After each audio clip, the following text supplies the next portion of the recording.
Kape tayo mga kairog, 2:30 para magkape tayo. Kakarating ko lang galing ng church.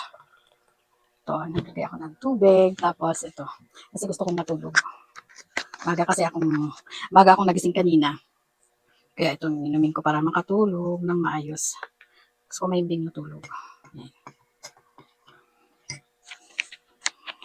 Pag gusto kong matulog, ito yung iniinom ko na kape. Kasi mahilig ako sa kape. Kung magkakape ako ng ordinary na kape, hindi ako makatulog. Kaya itong iniinom ko. Kasi pag ito iniinom ko, masarap yung tulog ko. Ay, ano.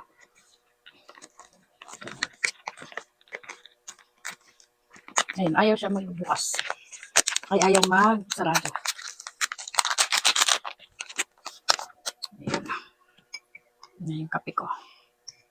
Ito. Coffee lover kasi ako. Kaya, pag pagod ako, kape. Pag nag-iisip, kape. Pag gusto matulog, kape. Pag malamig, kape. Pag mainit, kape pa rin.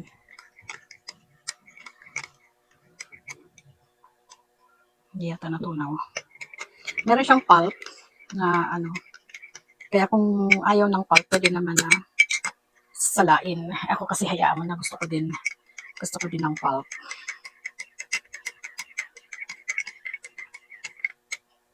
Ayan. Tapos, meron akong mango float kasi meron pang tira. Ayan. Merienda ko. Tapos, puto. Tapos, meron akong shawarma. Ano kayong unahin ko dito? Hindi ko na alam kung ano unahin ko dito sa tatlo na to. Meron pang ano. Unahin ko siguro tong puto. Gusto nyo ng puto?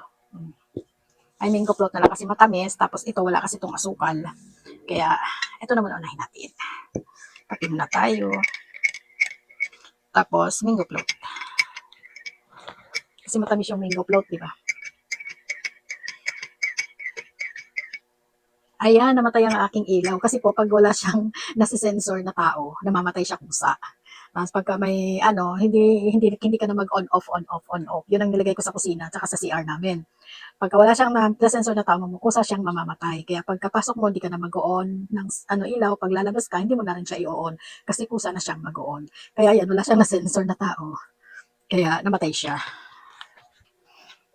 O yan, di ba? Nung, may nasa, nung na, ano niya, pumasok ako sa kusina, nag-ilaw uli siya. Ganyan siya mga kairog. Tara, kape tayo. Kumusta na kayo, mga kairog? Kumusta ang weekend nyo? Bukas Lunes, may pasok na naman po. Tara, kain. Maulan pa rin, di ba? May bagyo pa ba? Parang wala nang bagyo eh, no? Pero maulan pa rin. Nag-melt na yung mango float ko. Sa kakadaldal ko.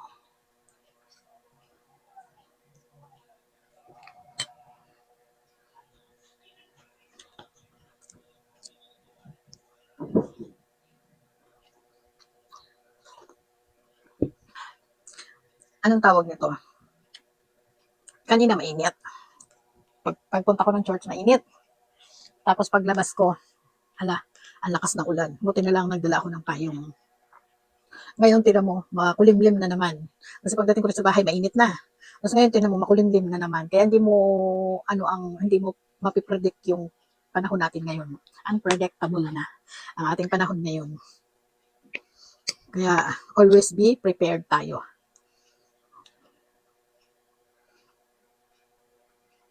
Nagmats yung kinakain ko kasi matamis, tapos ito wala siyang sugar.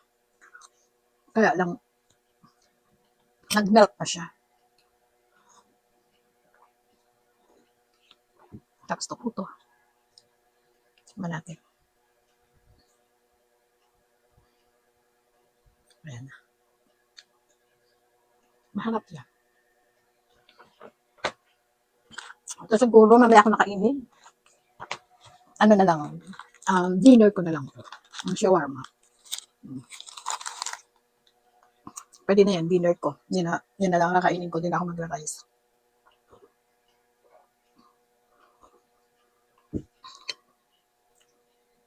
Pasok na naman bukas. Sa inyo ba mga kairog, baha pa rin ba? Maulan pa rin ba? Dito ganun pa rin, init at ulan, init at ulan. Yan ang nakaka-ano ng sakit. Kaya ingat-ingat po tayo mga ka-irog, okay? Yun lamang. Have a nice day ahead. God bless. Thank you for watching.